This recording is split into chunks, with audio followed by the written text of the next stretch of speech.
they didn't have this term 29 years ago, and it's called quiet quitting. I know some of you have heard of it.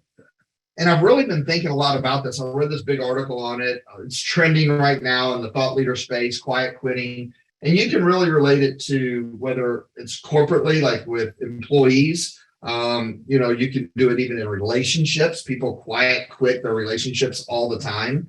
But if you don't have a level of consciousness and you don't know what to be aware of, then you can miss it.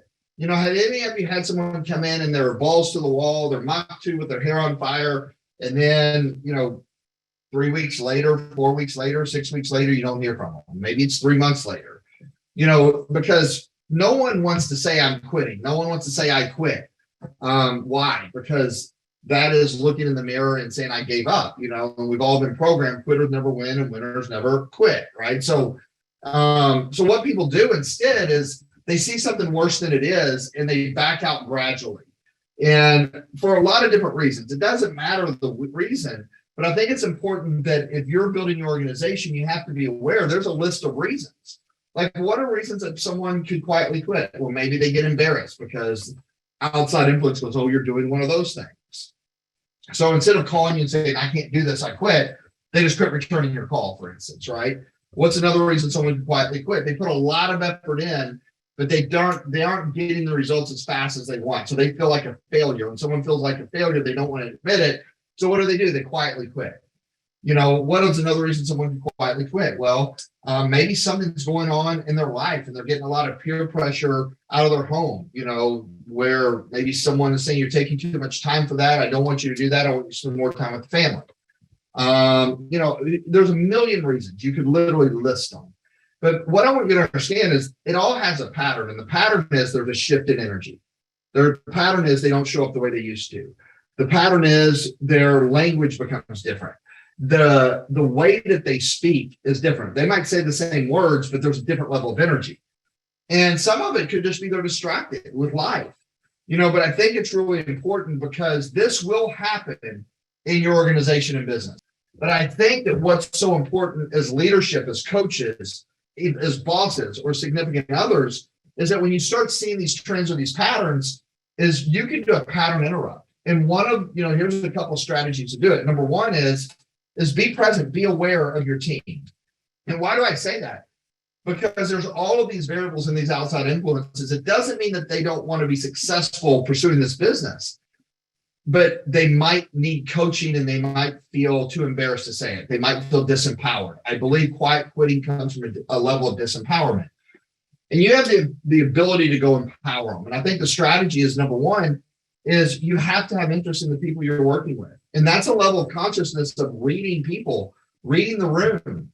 And once you become cognizant of that, ask people more how you can support them, and then give them examples. Hey, listen, I noticed you weren't showing up. How can I support you? It might even be supporting them in personal life, right? Like, you just don't know what's going on. But the second thing is that make sure that you know their goals and where they are in the trajectory of the path of their goals. See, for a lot of people, if their goals are way far off and they don't think they're getting there, it's a level of disempowerment. But if you know their goals, then you have something to realign them with, or realign their goals. Maybe they've accomplished their goals. Because like those goals, you have to have a compelling future to tap into more of your potential, right? To work harder on your skill set so you can meet the challenges to hit a bigger level for your future, right? Or more of a compelling future. And then the third thing that you can do is really check in with their expectations. I think one of the reasons why people quietly quit is that the experience that they have is not meeting the expectations that they have. For some of them, it's unrealistic expectations. For some of them, it's too small of expectations, right? But I think it's really important that we check our expectations and check the people that we're working with's expectations.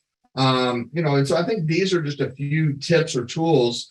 And then, I think more importantly, it is caring, and it's making sure that you can also give them directive at the end of it.